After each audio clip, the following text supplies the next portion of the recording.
औज़ुबिल्लाहिमिनश्शैतानिर्रजीम बिस्मिल्लाहिर्रहमानिर्रहीम। अस्सलाम वालेकुम स्टूडेंट्स, आज हम पढ़ने लगे हैं ENG 508 का lesson number 8 lesson 7 lexical relations part 1 के अंदर हमने synonyms, antonyms, homonymy and polysemy को डिस्कस किया था और इस चैप्टर में हम इंशाल्लाह हाइपोनिमी और मेरोनिमी के बारे में पढ़ेंगे। तो फर्स्ट टॉपिक है 38 hyponymy. Hyponymy is a relation of inclusion. सबसे पहले तो आपने ये याद रखना है एमसीक्यूज़ के पॉइंट ऑफ व्यू से क्या है हाइपोनिमी जो होता है वो इंक्लूशन का रिलेशनशिप है। इंक्लूशन आगे जाके हम मज़ीद डिटेल से पढ़ते हैं।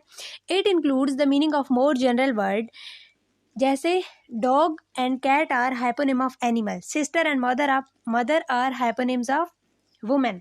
जैसे हमारे सामने अगर वर्ड कैट या डॉग बोला जाए तो ऑटोमेटिकली हम समझ जाते हैं कि ये एनिमल की बात हो रही है।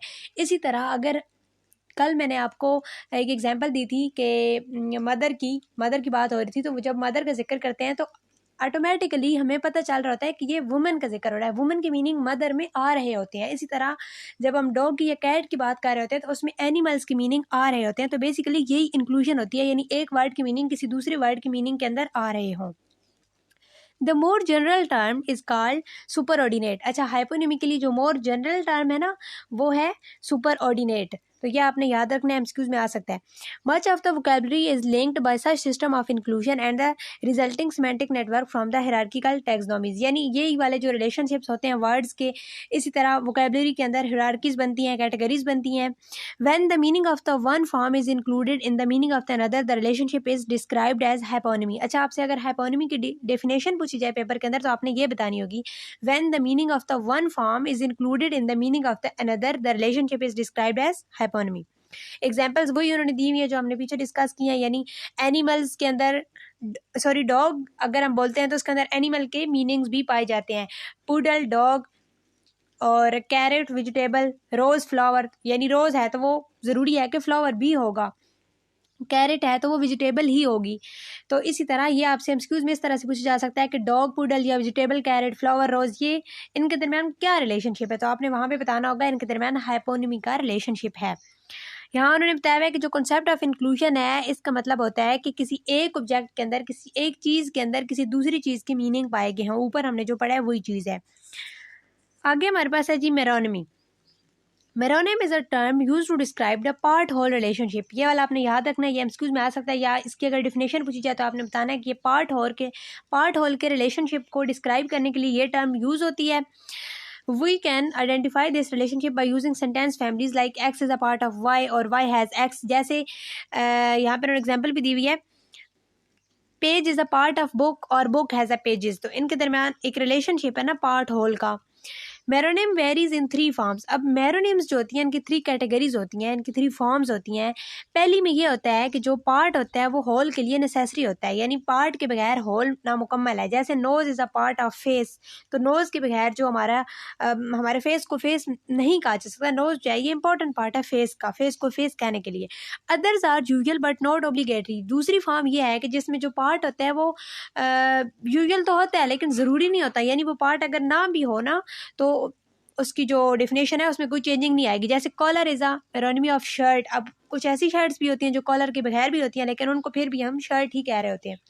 Third are optional. थर्ड तो ऑप्शनल होते हैं, इनमें यानी पार्ट वो हो ना हो, जैसे cellar for the house. Meronymy differs from hyponym in transitivity. अब मेरोनिमी और हाइपोनिमी में डिफरेंस, जो मेन डिफरेंस है वो ट्रांजिटिविटी का है। ट्रांजिटिविटी क्या है, अब इन्होंने यहाँ पे एग्जांपल दी हुई है, जैसे nail as a meronym of finger and finger of the hand, ये ट्रांजिटिव है, ठीक है। और नॉन ट्रांजिटिव में हम कह सकते हैं कि hole is a meronym of button and button of the shirt, but hole is not a meronym of shirt, ठीक है। तो ये वाला hole is a meronym of shirt, तो वो हमारा जो सेंटेंस है, हमारे जो मीनिंग हम कन्वे करना चाह रहे हैं वो गलत हो जाएंगे। तो ये नॉन ट्रांजिटिविटी ये होती है। तो जो मेन डिफरेंस है हाइपोनिमी और मेरोनिमी के दरमियान वो ट्रांजिटिविटी का है। आगे हमारे पास है causative verb and agentive noun. Causative verbs identifies a relationship between an adjective describing a state and a verb describing a beginning or changing of the state। यानी कि adjective जो कि state को describe कर रहा होता है और verb जो है वो उस action की beginning या changing को, state की beginning या changing को describe कर रहा होता है। उन दोनों के दरमियान relationship को बयान करने के लिए यूज़ होते हैं causative verb। For example, white as in the road is white and widen as the road is widened. The verb which describes this change of state is known as causative verb. दूसरा हमारे पास है एडजेंटिव nouns. एडजेंटिव nouns क्या होते हैं? Have a meanings that the entity who which performs the action of the verb, यानी verb जिस action को डिस्क्राइब कर रहा है वो एक्शन परफॉर्म कौन कर रहा है, एजेंटिव नाउन हमें ये बता रहे होते हैं. There are several types of agentive nouns. One well-known type is derived from the verb and end in the written form.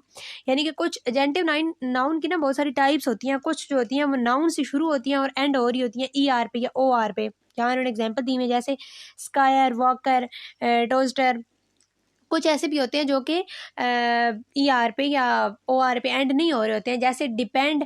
तो इसका अगर हम एक्शन परफॉर्म करने वाले के बारे में बात कर रहे हों तो डिपेंडेंट हम कह रहे होते हैं. जो डिपेंड कर रहे होते हैं वो डिपेंडर तो नहीं होता, उसके आगे हम ER या OR तो नहीं लगा रहे हैं, वो डिपेंडेंट. तो वो इरेगुलर, उसकी फिर इरेगुलर तरीके से वो बन रहे होते हैं. आगे हमारे पास है colour terms. Berlin and K investigated that languages vary in numbers and range of their basic color terms. यानी हर लैंग्वेज के अंदर जो है ना कुछ बेसिक कलर टर्म्स होती हैं. जैसे इंग्लिश के अंदर 11 जो है वो बेसिक कलर टर्म्स हैं. इन्होंने यहाँ पे आगे बताई हुई होंगी वो कौन कौन सी हैं. White, black, red, green, yellow, blue, brown, purple, pink, orange and grey. ये बेसिक इंग्लिश लैंग्वेज के अंदर बेसिक कलर टर्म्स ये हैं. ठीक है, तो ये वाला एमसीक्यूज में आपसे इस तरह से पूछा जा सकता है कि इनमें से कोई 2-3 कलर वो देंगे, इनमें से कौन सा जो है वो इंग्लिश में बेसिक कलर टर्म नहीं है, या कौन सा जो है वो इसमें से कौन सा जो है वो सारे इंग्लिश के बेसिक कलर टर्म्स हैं इंग्लिश लैंग्वेज के अंदर. आगे हमारे पास है core vocabulary and universal lexemes. Each language has a core vocabulary of more frequent and basic words are widely used in foreign language. ये जो कोर वोकैबुलरी का कॉन्सेप्ट है ना, ये जब हम किसी लैंग्वेज को एज अ फॉरेन लैंग्वेज या as a second language learn कर रहे होते हैं तो उस टाइम इंपॉर्टेंट होता है, उस टाइम इसको हमें समझने की जरूरत होती है. The core vocabulary could be use to trace lexical links between language. ये वाला एमसीक्यूज में आ सकता है कि जो कोर वोकैबुलरी होती है वो लैंग्वेजेस के अंदर लेक्सिकल लिंक्स को ट्रेस करने के लिए यूज होता है ताकि उन लैंग्वेज की जो फैमिलीज हैं वो इस्टेब्लिश हो सके, लैंग्वेज के दरमियान जो रिलेशनशिप है वो इस्टेब्लिश हो सके. The implication of this approach is that the membership of the core vocabulary will be the same और सिमिलर फॉर ऑल लैंग्वेजेस. तो इस तरह जो फैमिलीज होती है ना लैंग्वेज की, उसके जो मेंबर्स होते हैं वो ऑल लैंग्वेजेस के अंदर वोकैबुलरी की जो होती हैं फैमिलीज वो ऑल लैंग्वेजेस के अंदर सेम होती हैं या सिमिलर होती हैं. Swedish originally proposed 200 word list which has later narrowed down to the 100 list. तो ये वाला एमसीक्यूज में आ सकता है कि स्वीडिश ने सबसे पहले 200 वर्ड्स की एक लिस्ट प्रपोज की थी जो बाद में कम करके 100 वर्ड्स कर दी गई. Universal lexemes were investigated by Anna Wierzbicka and her colleagues. तो ये वाला भी एमसीक्यूज में आ सकता है कि यूनिवर्सल लेक्सिम्स को इन्वेस्टिगेट किसने किया था, तो ये आपने याद रखना है. They analysed a large range of languages to try to establish a core set of universal lexemes. उन्होंने ना लार्ज रेंज ऑफ लैंग्वेजेस यानी बहुत सारी लैंग्वेजेस के बहुत सारे पैटर्न्स लेकर उनको एनालाइज किया था और उसमें से उन्होंने यूनिवर्सल लेक्सिम्स को इस्टेब्लिश किया था. One feature of their approach is the avoidance of formal Meta languages. उनकी जो ये सारा उनका वर्क था उसका एक फीचर ये था कि उन्होंने फॉर्मल मेटल लैंग्वेजेस को इग्नोर किया था, अवॉइड किया था, और उन्होंने किस चीज़ पे फोकस किया था, reductive paraphrase in natural language. तो ये वाला आपसे एमसीक्यूज में पूछा जा सकता है कि उन्होंने किस चीज़ को इग्नोर किया था, अवॉइड किया था और किस चीज़ पे फोकस किया था. तो आई होप सो आपको लेक्चर की समझ आई होगी. अगर आप चैनल पे न्यू है तो काइंडली चैनल को सब्सक्राइब कर दीजिएगा. दुआ में याद रखिएगा. मिलते हैं नेक्स्ट वीडियो में. अल्लाह हाफिज़.